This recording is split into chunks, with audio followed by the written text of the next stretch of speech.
There was a time when superhero movies making $1 billion at the box office felt completely normal. A movie about the Joker, without Batman in it, made $1 billion. A movie about a superhero who talks to fish, also $1 billion.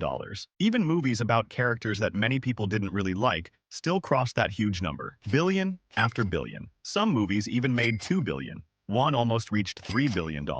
But something changed after 2020. Since then, only a few superhero movies have managed to reach those massive numbers. And the strange part is that even movies people actually loved, movies like The Batman, Superman, Thunderbolts, or Fantastic Four, still didn't come close to making $1 billion. So what happened? Why did superhero movies suddenly slow down? There are three big reasons. Reason number one, the endgame effect is gone.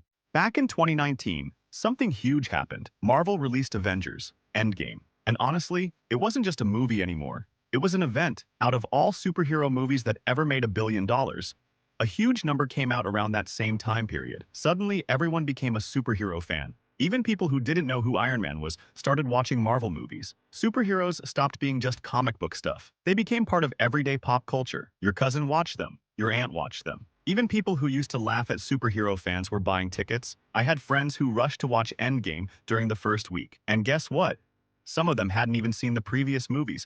They just went because everyone else was going. It was like the Super Bowl. Some people watch football all year. Some only support one team. And some people don't even like football but still watch the Super Bowl for the halftime show. That's what Endgame became. But the problem is, you can't keep that level of excitement forever. Marvel removed two of its biggest heroes from the story, and the movie literally felt like the ending of a long journey. For many people, it felt like the perfect stopping point. They thought, okay, I've seen enough. Now those casual viewers only return when something really special happens, like big nostalgia moments. Movies like Spider-Man, No Way Home, or Deadpool and Wolverine brought people back because fans didn't want to miss surprises. And this drop in hype didn't just hurt Marvel, it affected the entire superhero genre.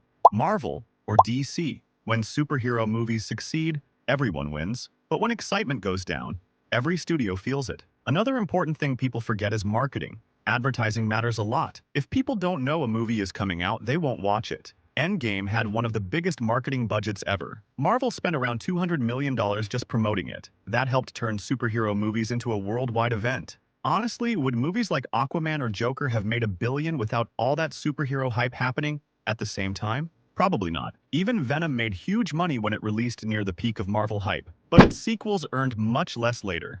And since 2019, studios haven't spent that much money on marketing again. Marvel is actually saving big promotions for future movies like Doomsday and Secret Wars. Those movies might become the next big global event, and if hype comes back, movies releasing around that time, like the Batman 2 or Beyond the Spider-Verse, could possibly reach $1 billion again. At least, that's the hope.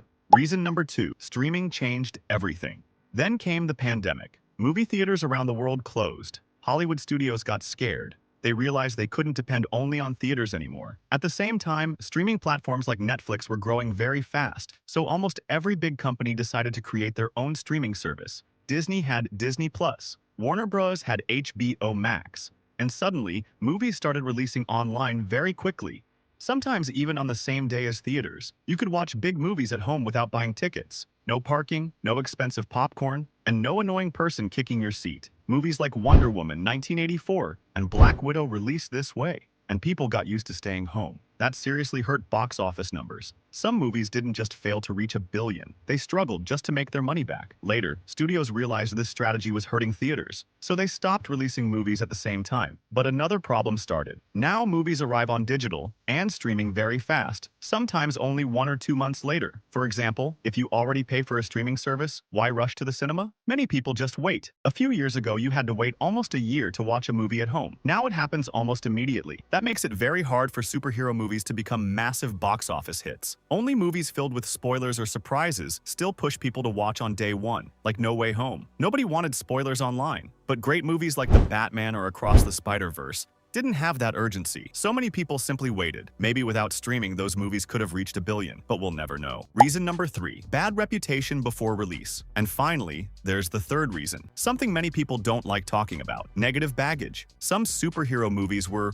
already struggling before they even released. Take Captain America: Brave New World. For months, the internet talked about production problems, reshoots, rumors, leaks. People heard the movie was being fixed again and again, so audiences became nervous. Many decided to wait for reviews instead of watching opening weekend. There was another issue too. The new Captain America came from a Disney Plus show, but not everyone watched that show. So casual viewers felt confused. They felt like they had homework before watching the movie. And when movies feel complicated, people stay home. Then came Thunderbolts. The movie itself was actually fun, but most characters were side characters from shows or smaller projects. Many casual viewers didn't recognize them. If your most famous character used to be someone else's sidekick, attracting a huge audience becomes harder. People thought they needed to watch several shows first, even though that wasn't really true. Still, perception matters. The movie later did very well on streaming. Millions watched it at home, but we're talking about box office numbers. And there, it struggled. Even Superman had problems. Yes, Superman is one of the most famous superheroes ever, but the old DC movie universe had damaged audience trust. Many previous DC movies disappointed fans, so people became careful. Even when reviews said the movie was good, some viewers still waited. I actually know someone like that.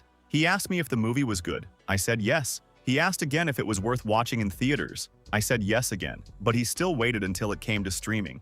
And then he loved it. Now he might watch the next movie in theaters. But by then, the box office moment was already gone. Fantastic Four had an even bigger challenge. Previous live-action versions didn't leave a good impression. One of them performed very badly. So, casual audiences didn't trust the franchise anymore. Even though the new movie was better, many people ignored it at first. It had a strong opening weekend thanks to Marvel fans. But interest dropped quickly after that. Sometimes, reputation from the past is hard to fix. The future. So right now, superhero movies face three big challenges. The huge endgame hype is gone. Streaming makes people wait at home, and some movies carry bad reputation before release. But that doesn't mean superhero movies are finished. If upcoming movies create another massive event feeling again, the billion-dollar era could return. And honestly, I hope it does, because when superhero movies are great, everyone wins.